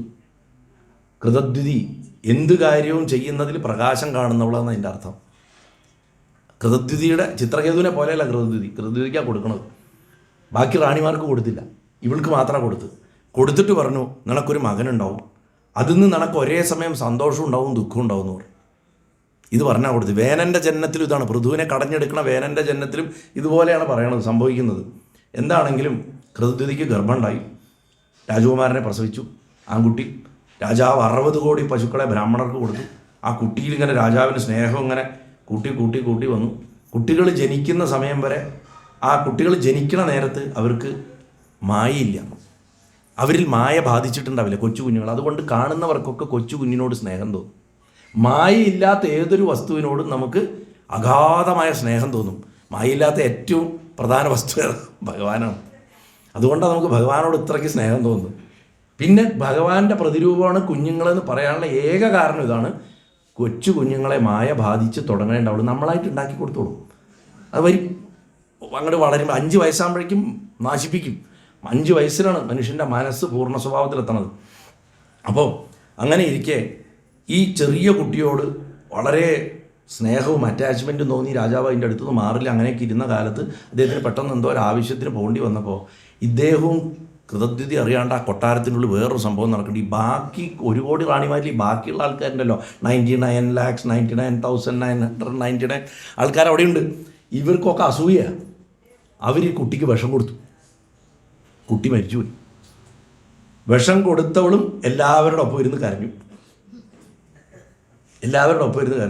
കൃതദ്യുതിയും കരഞ്ഞു, ചിത്രകേതു ബോധം കെട്ടു വീണു. അങ്ങനെ ഇരിക്കുന്ന സമയത്ത് ചിത്രകേതുവിൻ്റെ ആ കൊട്ടാരത്തിലേക്ക് സാക്ഷിരൂപിയായിട്ടുള്ള നാരദൻ അങ്കിരസനെയും കൂട്ടിയിട്ട് അവിടെ വന്നു. പറഞ്ഞ് മനസ്സിലാക്കാൻ ശ്രമിച്ചു. ചിത്രകേതുവിൻ്റെ ദുഃഖം പോയില്ല, ഒരു തരത്തിലും ദുഃഖം പോയില്ല. അപ്പോൾ നാരദ മഹർഷി തൻ്റെ ശക്തി കൊണ്ട് ആ മരിച്ചുപോയ കുട്ടിയുടെ ആത്മാവിനെ വരുത്തി സംസാരിപ്പിച്ചു കൊടുത്തു. കുട്ടി ചോദിച്ചു, ഏതച്ഛൻ ഏതമ്മ? ഞാൻ പല ജന്മങ്ങളിൽ എനിക്ക് പല അച്ഛന്മാരും പല അമ്മമാരും ഉണ്ടായിട്ടുണ്ട്, നിങ്ങളിപ്പോൾ തൽക്കാലത്തേക്ക് ഉണ്ടായിരുന്നു, എൻ്റെ കർമ്മം അവസാനിച്ചു, ഞാൻ പോയി, അതുകൊണ്ട് ഇതിലൊന്നും വലിയ കാര്യമൊന്നുമില്ല പറഞ്ഞു. ഈ കുട്ടി നടത്തേണ്ട ഒരു ഉപദേശം തന്നെ ഉണ്ടായത്, അതൊന്നും നമുക്ക് വിസ്തരിക്കാൻ സമയമില്ല. ഇത് കേട്ട് കഴിഞ്ഞപ്പോൾ ചിത്രകേതുവിന് മനസ്സ് ഒന്ന് എന്താ പറയുക ശരിയായി എന്നാണ് പറയണത്. ആ അദ്ദേഹത്തിൻ്റെ മനസ്സിൽ ഒരു ഒരു ഒരു ഉണർവ് അവിടെ സംഭവിച്ചു.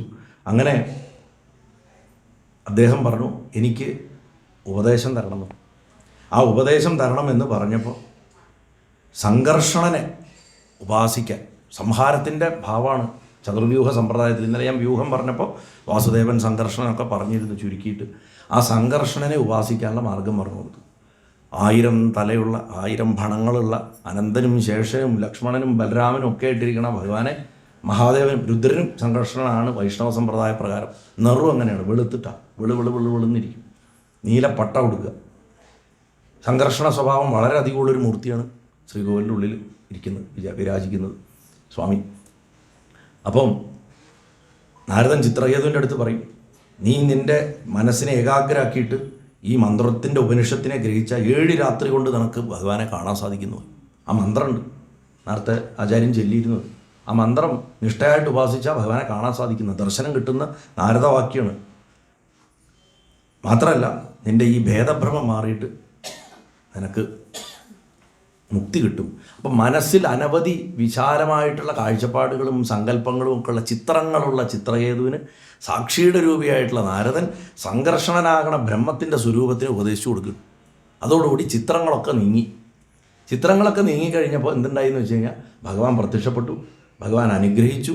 അത് പോരാണ്ട് അദ്ദേഹത്തിന് വിദ്യാധര പദവി നൽകി. ഞാൻ പറഞ്ഞു, മനുഷ്യരെക്കാട്ടിലും കുറച്ചുകൂടെ മുകളിലുള്ള ഒരു പദവിയാണ് വിദ്യാധരന്മാർ. അവർ ഹിമാലയത്തിലാണ് ജീവിക്കുന്നത്, അവർ മനുഷ്യരുമായിട്ട് വലിയ സമ്പർക്കമുള്ളവരല്ല. ആ വിദ്യാധര പദവി കിട്ടി ചിത്രകേതു അനവധി കാലം ഭൂമണ്ഡലത്തിൽ ഇങ്ങനെ ഭഗവാനെ കീർത്തിച്ചും ഭജിച്ചും സഞ്ചരിച്ചുകൊണ്ടിരിക്കുന്ന കാലത്ത് ആകാശത്ത് കൂടെയൊക്കെ സഞ്ചരിക്കാനുള്ള സിദ്ധി വരും. വിദ്യാധരന്മാരായി കഴിഞ്ഞാൽ അവർ ഗന്ധർവന്മാരെ പോലെ മനുഷ്യൻ്റെ ജീവിതത്തിൽ അവരങ്ങനെ കയറി ഇടപെടില്ല, അവർ മനുഷ്യന് വിട്ടു നിൽക്കുന്ന ആൾക്കാരാണ്. അദ്ദേഹം ആ ലോകത്തിൽ അങ്ങനെ ജീവിച്ചു വരുന്ന കാലത്ത് ഒരു ദിവസം കൈലാസത്തിൻ്റെ മുകളിൽ കൂടെ യാത്ര ചെയ്യാനിടയായി. കൈലാസത്തിൻ്റെ പരിസര പ്രദേശത്തൊക്കെ ആയിരിക്കാം ഇന്നിപ്പോൾ, ഇപ്പോഴും കൈലാസത്തിൻ്റെ മുകൾ വശം ശരിക്കും നോ ഫ്ലൈയിങ് സോണാണ്. ടിബറ്റ് കൈലാസത്തിൻ്റെ മോൾ വശം നോ ഫ്ലൈയിങ് സോണാണ് ശരിക്കും. ചിത്രകേതു സഞ്ചരിക്കുമ്പോൾ ഒരു കാഴ്ച കണ്ടു. വലിയൊരു ഋഷി സംഘങ്ങളും ദേവന്മാരും ഒക്കെ ഇരിക്കുന്ന ഒരു വലിയ സഭ. അവർക്ക് ജ്ഞാനോപദേശം ചെയ്തുകൊണ്ട് മഹാദേവൻ ഇരിക്കണം. പക്ഷേ ഇരിപ്പാണ് പുള്ളിക്ക് പിടിക്കാൻ. കാരണം കിടപ്പറയിൽ ഭാര്യയോടൊപ്പം ഇരിക്കണ മാതിരി ഭാര്യയെ മടിയിൽ വെച്ചിട്ട് അങ്ങോട്ട് ഇരിക്കുക. ഇടയ്ക്ക് കൊഞ്ചിക്കുന്നുണ്ട്, ലാളിക്കുന്നുണ്ട്, ചുംബിക്കുന്നുണ്ട്, എന്നിട്ട് ഉപദേശം ചെയ്തുകൊണ്ടിരിക്കും. ഇങ്ങനൊരു വിചിത്രമായിട്ട് ഒരു നിയമവും ബാധിക്കാത്ത ആത്മാവാണല്ലോ ശിവൻ. ഇത് കണ്ടപ്പോൾ ആ ഭേദബുദ്ധി പോവാത്ത ചിത്രകേതു പരിഹസിച്ച് ചിരിച്ചു. ലോക ഗുരു അത്ര കാണിക്കണ കണ്ടില്ലേ എന്ന് പറഞ്ഞ് പരിഹസിച്ചു. നിന്ദയും സ്തുതിയും ഒരേപോലുള്ള മഹാദേവൻ കേട്ടഭാവം കാണിച്ചില്ല. അദ്ദേഹം കണ്ടിന്യൂ ചെയ്തു. പക്ഷെ പ്രകൃതിക്ക് അത് പറ്റില്ല. ആത്മാവിനെ ബാധിക്കുന്നില്ല, പക്ഷെ പ്രകൃതിക്ക് അത് സാധിക്കില്ല. അമ്മ ഒരു നോട്ടം നോക്കി. ഇത്രയും മോശമായിട്ട് പറഞ്ഞ നീ അസുരനായി പോട്ടെ എന്ന് പറഞ്ഞിട്ട് ശപിച്ചു. അപ്പോഴും അമ്മയുടെ ഇഷ്ടം നടക്കട്ടെ എന്ന് പറഞ്ഞിട്ട് ചിത്രകേതു നമസ്കരിച്ചു എന്നാണ്. അതായത് ആ ഗുണമാണ്, ആ ശാപത്തിൻ്റെ ഫലമായിട്ടാണ് വൃത്രനായിട്ട് ജനിച്ചത്. പക്ഷെ നോക്കൂ, എത്ര എന്നും ഭാഗവതം ഭഗവാന്റെ കഥകൾ നിലനിൽക്കണ കാലം വരെ ഓർക്കാൻ ചിത്രകേതുവിന് നമ്മൾ ചിലപ്പോൾ മറന്നു പോയിട്ടുണ്ടാവുമായിരുന്നു. പക്ഷെ വൃത്രാസുരനെ ഗുരുവായൂരപ്പൻ്റെ കഥകൾ ഈ ഭൂമണ്ഡലത്തിൽ എത്ര കാലം ഉണ്ടാവുമോ അത്രയും കാലം ആചന്ദ്രതാരം തന്നെ പറയാം. ഭൂമണ്ഡലം എന്ന് പോലും ഞാൻ പറയുന്നില്ല, വൃത്രൻ്റെ കഥ വാഴ്ത്തപ്പെടും, യാതൊരു സംശയമില്ല. അപ്പം ഈ വിധത്തിൽ വൃത്രാസുരൻ്റെ കഥയ്ക്ക് കൃത്യമായിട്ടുള്ള ഒരു സമാധാനം അവിടെ പറഞ്ഞു വയ്ക്കണം. അതിനുശേഷമാണ് മരുത്തുക്കളുടെ ഉൽപ്പത്തി പറയണത്. ദിതിയുടെ വംശത്തിൻ്റെ വർണ്ണന പറയണം. അതിഥി ദിതി, ദൈത്യ സ്വഭാവം പ്രദാനം ചെയ്യുന്നവൾ ദിതി. ആ ദൈത്യ അസുര സ്വഭാവം ഒട്ടുമില്ലാത്തവൾ അതിഥി. അങ്ങനെയാണ് സങ്കല്പം. പ്രകാശത്തിൻ്റെ സ്വരൂപമായിട്ടുള്ള ദേവന്മാരെ അവൾ പ്രസവിച്ചു. ഇരുട്ടിൻ്റെ സ്വരൂപമുള്ള അസുരന്മാരെ ദിതിയും പ്രസവിച്ചു. അപ്പം ദിതിയെ സംബന്ധിച്ചിടത്തോളം ദിതിയുടെ വിഷമം എന്താണെന്ന് വെച്ച് കഴിഞ്ഞാൽ അവളുടെ മക്കളെ മുഴുവൻ ഈ ദേവന്മാർ കൊല്ലുക. എപ്പോഴും എൻ്റെ മക്കൾക്ക് ജയമില്ല, മറ്റേ ടീമിൻ്റെ മക്കൾക്ക് അവർക്ക് എപ്പോഴും കപ്പുള്ളൂ, എൻ്റെ മക്കൾക്ക് കപ്പില്ല, കപ്പ് കിട്ടണം. അപ്പോൾ ഭർത്താവാണെങ്കിൽ ഇവർ രണ്ടു കൂട്ടരും അച്ഛനൊരാളാണ്, കശ്യപനാണ്. അദ്ദേഹത്തിനെ ഇങ്ങനെ പോയിട്ട് ഉപദ്രവിച്ചുകൊണ്ടിരിക്കലാണ് പണി. അപ്പോൾ പണ്ടൊരിക്കൽ ധൃതി പിടിച്ചിട്ട് സന്ധ്യാനേരത്ത് സംയോഗം ഉണ്ടായതുകൊണ്ട് അബദ്ധത്തിൽ ഈ രണ്ട് പിശാചുക്കളുണ്ടായിപ്പോയി, ഹിരണ്യാക്ഷനും ഹിരണ്യകശിപുവും. അപ്പോൾ ഇനിയെങ്കിലും ഒന്ന് നന്നാവണം എനിക്ക് എന്ന് കരുതിയിട്ട് മര്യാദയ്ക്ക് പോയിട്ട് ചോദിച്ചു, ഞാൻ എന്താ ചെയ്യേണ്ടത്? എനിക്ക് ഇങ്ങനെ ഇന്ദ്രനെയൊക്കെ തോൽപ്പിക്കാൻ പറ്റണ നല്ല മക്കളെ വേണം, നല്ല മിടുക്കന്മാരെ വേണം. അപ്പോൾ പറഞ്ഞു, നീ വ്രതം എടുക്കുക എന്ന് പറഞ്ഞിട്ട് പുംസവന വ്രതവിധി ഉപദേശിച്ചു കൊടുക്കും. ദിതി കഷ്ടപ്പെട്ട് ആ വ്രതമൊക്കെ എടുക്കും. വ്രതം എടുക്കും, സംയോഗം ഉണ്ടാവും, ഗർഭിണിയാവും. അപ്പോൾ ഇന്ദ്രൻ ഇതറിയും, ഇങ്ങനൊരു കൂടപ്പുറപ്പ് ജനിക്കാൻ സാധ്യതയുണ്ട്, എനിക്കിട്ട് പണി വരും. അതുകൊണ്ട് തക്കം പാർത്ത് ഇങ്ങനെ ഇരിക്കണം. എന്തെങ്കിലും അശുദ്ധി സംഭവിച്ചാലേ ദിതിയെ ആക്രമിക്കാൻ പറ്റുള്ളൂ പുള്ളിക്ക്. അപ്പോൾ മൂപ്പര് നോക്കിക്കൊണ്ടിരുന്നു. ദിതിയാണെന്നുണ്ടെങ്കിൽ കാര്യമായിട്ട് ചിട്ടയൊന്നുമില്ല. 10 ദിവസം വ്രതം എടുത്താൽ 11ാമത്തെ ദിവസം അത് പൊട്ടിക്കും. അപ്പോൾ പ്രലോഭനങ്ങൾ ഒരുപാടുള്ളത് കൊണ്ട് ദിതി എന്തോ കാരണം കൊണ്ട് ആ വ്രതം മുറിഞ്ഞു. വ്രതം മുറിഞ്ഞ് അന്ന് ഇന്ദ്രൻ ആ ദേവിയുടെ ഗർഭത്തിൽ പ്രവേശിച്ചിട്ട് അതിലുള്ള ഭ്രൂണത്തിനെ 1000 കഷ്ണമായിട്ട് വജ്രം കൊണ്ട് വെട്ടി. എന്നാൽ ഈ കുഞ്ഞ് മരിച്ചില്ല. 1000 കുഞ്ഞുങ്ങളെ, ഈ 1000 കുഞ്ഞുങ്ങളായിട്ട് ആ ദേവി പ്രസവിച്ചതാണ് മരുത്തുക്കൾ. ഈ മരുത്തുക്കൾ പക്ഷേ അമ്മ ഇങ്ങനെ വ്രതം എടുത്തു 10 ദിവസത്തിന് 10 ദിവസം എന്നുള്ളത് കൊണ്ട് ഇവർ മഹാത്മാക്കളായി. ഇവർ ദിതി പറഞ്ഞതൊന്നും കേൾക്കാണ്ട് ചേട്ടന്മാരുടെ സൈഡിൽ ദേവന്മാരുടെ സൈഡിലാണ് ന്യായം എന്ന് പറഞ്ഞിട്ട് ദേവേന്ദ്രൻ്റെ സൈഡിൽ പോയി ചേർന്നു. അവർ ദേവേന്ദ്രൻ്റെ സ്വന്തം ആൾക്കാരായി. അവരാണ് ദേവേന്ദ്രൻ മഴ പെയ്യിക്കുമ്പോൾ കൊടുങ്കാറ്റുണ്ടാക്കുന്നത്. കൊടുങ്കാറ്റിൻ്റെ ദേവതകൾ മരുത്തുക്കളാണ്. ചണ്ടവേഗമുള്ള വാദത്തിൻ്റെ ഇതിനൊക്കെ സിംബോളിക് അർത്ഥങ്ങളുണ്ട്. പക്ഷെ നമുക്കതൊക്കെ വളരെ വിസ്തരിക്കാൻ നിന്ന് കഴിഞ്ഞാൽ പിന്നെ അതിനേ സമയം ഉണ്ടാവും. അപ്പോൾ മരുത്തുക്കളുടെ കഥ പറയണം. മരുത്തുക്കളുടെ കഥ പറഞ്ഞതിന് ശേഷം ഈ കഥ പറഞ്ഞ് അവസാനിക്കുമ്പോൾ പരീക്ഷിത്ത് വളരെ രസകരമായിട്ടൊരു ചോദ്യം ചോദിക്കും. നമ്മളൊക്കെ ചോദിക്കുന്ന ചോദ്യമാണ്. എന്താ ചോദിച്ചാൽ, ലോകത്ത് എപ്പോഴും ഈശ്വരൻ്റെ സാന്നിധ്യം അഥവാ ലോകം ഭഗവാന്റെ സൃഷ്ടിയാണ്, ലോകത്തിലെല്ലാവരും ഭഗവാന് പ്രിയപ്പെട്ടവരാണ്, അല്ലെങ്കിൽ ലോകം ഭഗവാന്റെ മായാസ്വരൂപമാണ്, എല്ലാം ഭഗവാനാണ്, എല്ലാം ഭഗവാനാണെന്ന് മഹർഷി അങ്ങ് പറഞ്ഞു. അങ്ങനെ അത് സത്യമാണെങ്കിൽ ഈ ഗുരുവായൂരപ്പൻ എന്തിനാ എപ്പോഴും ദേവന്മാരുടെ സൈഡ് പിടിക്കണത്? അസുരന്മാർക്കിട്ട് പണിയും കൊടുക്കുന്നുണ്ട്. എനിക്കിത് മനസ്സിലാവുന്നില്ല. പരീക്ഷിത്ത് പറഞ്ഞതിനെ ഞാൻ വളരെ ഗ്രാമ്യമായിട്ട് പറഞ്ഞാണ്. പരീക്ഷിത്ത് ചോദിക്കുന്നത് എന്താണ്? സമപ്രിയ സുഹൃത് ബ്രഹ്മൻ ഭൂതാനാം ഭഗവാൻ സ്വയം ഇന്ദ്രസ്യാർത്ഥേ കഥം ദൈത്യാനവധീദ്വിഷമോ യഥാ. ഭഗവാൻ സ്വഭാവം കൊണ്ട് സമദർശിയൊക്കെയാണ്, സമസ്ത പ്രാണികളുടെയും മിത്രമാണ്.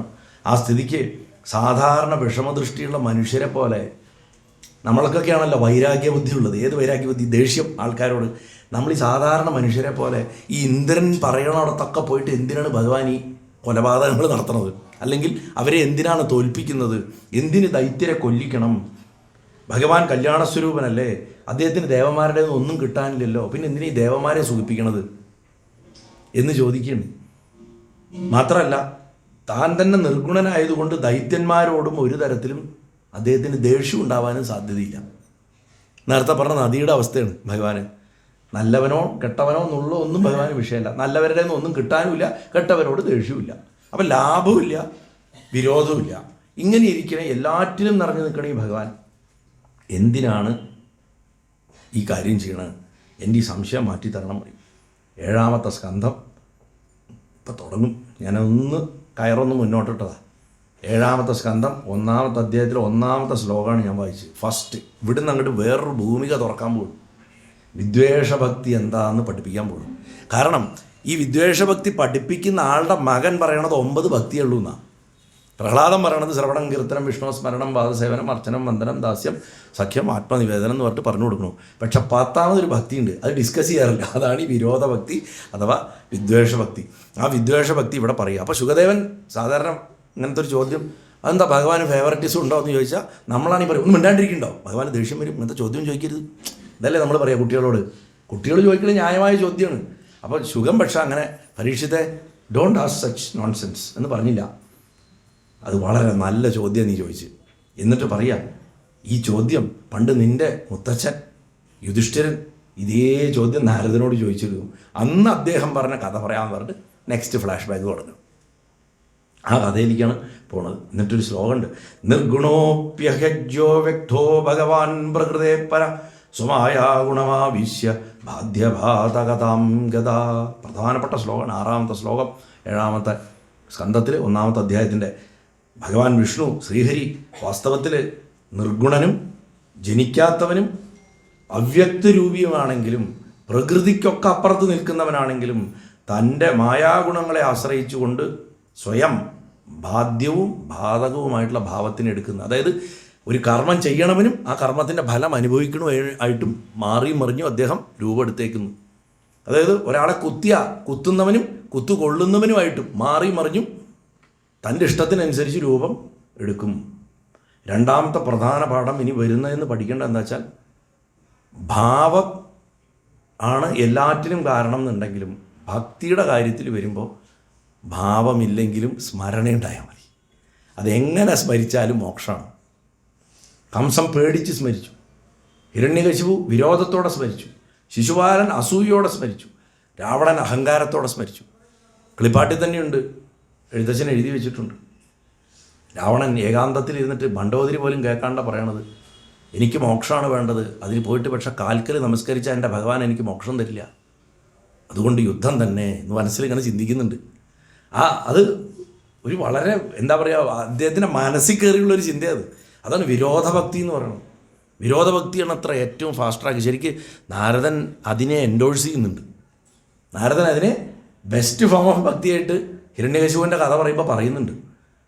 പക്ഷെ അത് സാധാരണ ജനങ്ങൾക്ക് ഹാൻഡിൽ ചെയ്യാൻ പറ്റില്ല. അത് സാധാരണക്കാർക്ക് പറഞ്ഞിട്ടുള്ളതല്ല. അത് ഭഗവാനിൽ അത്രയും ഉറച്ച വിശ്വാസമുള്ളവനെ നീ എന്നെ കൊല്ല് പറഞ്ഞിട്ട് അങ്ങോട്ട് ചെല്ലാൻ പറ്റുള്ളൂ. ആ ഒരു ഭാവത്തിലേക്ക്, അതായത് നമ്മൾ ഇതുവരെ കാണാത്തൊരു തരം ഭക്തിയെക്കുറിച്ചുള്ള ചർച്ചയാണ് ഇനി ഇവിടെ നിന്ന് അങ്ങോട്ട് വരാൻ പോകുന്നത്. അപ്പം ഈ കഥയുടെ അകത്തേക്ക് പ്രവേശിക്കുന്നതിന് മുമ്പ് പറയേണ്ട ഒരു ബേസിക് ഭൂമിക ഞാൻ പറഞ്ഞു വെച്ചു. പ്രഹ്ലാദൻ്റെ ജനനം വാസ്തവത്തിൽ ഭഗവാൻ ചെയ്യുന്ന ഏറ്റവും വലിയ ചതികളിലൊന്നാണ് ഹിരണ്യകശിപിനോട്.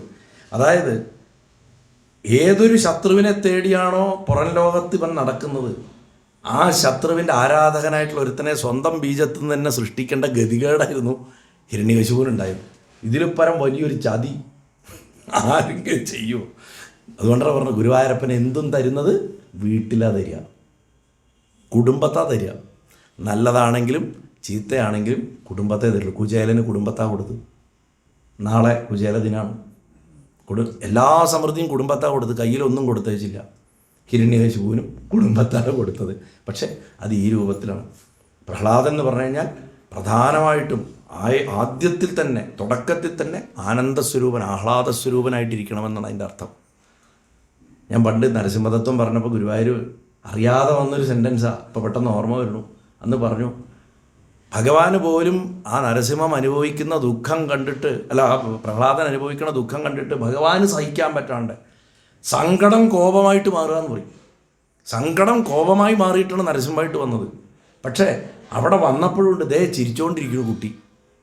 അപ്പോൾ ഭഗവാന് തന്നെ സ്വയം തോന്നി, അത്രേ എനിക്കെന്തെങ്കിലും ഇതുപോലെ ജനിക്കണം, എപ്പോഴും ചിരിച്ചുകൊണ്ടിരിക്കണവനായിട്ട് ജനിക്കണം, ഏത് ദുരന്തത്തിലും എനിക്ക് ചിരിക്കാൻ സാധിക്കണം, അതുകൊണ്ട് കൃഷ്ണനായിട്ട് ജനിച്ചു. ഭക്തൻ എങ്ങനെ ഭഗവാന് മോഡലായിട്ട് മാറുക എന്ന് പറയുന്ന ഒരവസ്ഥ പ്രഹ്ലാദനിൽ നമുക്ക് കാണാൻ സാധിക്കും. സദാ ചിരിച്ചുകൊണ്ടിരിക്കുന്ന ഒരാളാണ്. അതുകൊണ്ടാണ് നരസിംഹത്തിൻ്റെ മടിയിൽ കയറുന്നിട്ട് പറയും, ആ വരിയാണ് അതിൽ ഏറ്റവും പ്രധാനം. ബാക്കി പ്രഹ്ലാദൻ്റെ സ്തുതി അതൊക്കെ ശരി. ഇപ്പം നമ്മളിപ്പം ഇനിയിപ്പോൾ അടുത്ത വായന വരുമ്പോൾ 5 മണിയാകുമ്പോൾ നരസിംഹാവതാരം വരും. നരസിംഹാവതാരം ഞാൻ വിസ്തരിച്ച് പറയാൻ പോകുന്നില്ല. പ്രഹ്ലാദൻ തൻ്റെ കൂട്ടുകാർക്ക് പഠിപ്പിച്ച കാര്യങ്ങളുണ്ട്. അതിലൊരു കാര്യം മാത്രം പറഞ്ഞ് 5 മിനിറ്റ് കൊണ്ട് ഞാൻ ഈ പ്രഭാഷണം അവസാനിപ്പിക്കും. അതെന്താണെന്ന് വെച്ചാൽ, അദ്ദേഹത്തിനെ പിടിച്ച് കെട്ടിയിടും. ആ കെട്ടിയിട്ടിട്ട് ജനലിൻ്റെ ക്ലാസ് റൂമിൻ്റെ ഉള്ളിൽ കെട്ടിയിട്ടിരിക്കുകയാണ്. ക്ലാസ് റൂം പൂട്ടിയിട്ട് പോയിരിക്കുകയെന്ന് വിചാരിക്കുക. ജനലിൻ്റെ അവിടെ വന്നിട്ട് ക്ലാസ്മേറ്റ്സ് വന്ന് നിന്നിട്ട്, എടാ നിനക്ക് വിശക്കുണ്ടോ, നിന്നെ അഴിച്ചുവിടാൻ ആരുമില്ലല്ലോ, വല്ലാണ്ടോ, എനിക്കൊരു കുഴപ്പമില്ല എന്ന് പറഞ്ഞിട്ട് തുടങ്ങുകയാണ്. അങ്ങനെ ജനലിൻ്റെ പുറത്ത് നിൽക്കുന്ന അസുരക്കുട്ടികളും ഈ അകത്ത് ബന്ധനത്തിൽ കിടക്കുന്ന പ്രഹ്ലാദനും തമ്മിലൊരു സംഭാഷണം തുടങ്ങി. അത് അവസാനം ഒരു ഗുരു ശിഷ്യന്മാരും തമ്മിലുള്ള സംഭാഷണമായിട്ട് മാറണ പോലെയാണ് ശരിക്കും ഇതിൽ വരുന്നത്. ഇത് നമ്മൾ നമ്മുടെ മക്കളോടും പേരമക്കളോടും ഒക്കെ നമ്മൾ അനുവർത്തിക്കേണ്ട കാര്യമാണ്. കാരണം നമുക്ക് ചിലപ്പോൾ സാധിച്ചിട്ടുണ്ടാവില്ല. അതിലേറ്റവും പ്രധാനപ്പെട്ട കാര്യം, ഭഗവാൻ ആണ് നമ്മുടെ ഏറ്റവും വലിയ ലക്ഷ്യം എന്നങ്ങോട്ട് ഉറപ്പിച്ച് പറഞ്ഞു കൊടുക്കും പ്രഹ്ലാദൻ. 5 വയസ്സുള്ള ഒരു കുട്ടിയാണ്, വളരെ ചെറിയൊരു കുട്ടിയാണ് ഇത് പറയണത്. എന്നിട്ട് അവൻ പറഞ്ഞു കൊടുക്കുക, ആ ക്ലാസ്മേറ്റ്സിനോട് സഹപാഠികളോട് പറഞ്ഞു കൊടുക്കുകയാണ്, നേരത്തെ തുടങ്ങണം, ഇത് തുടങ്ങേണ്ടത് നേരത്തെ തുടങ്ങണം.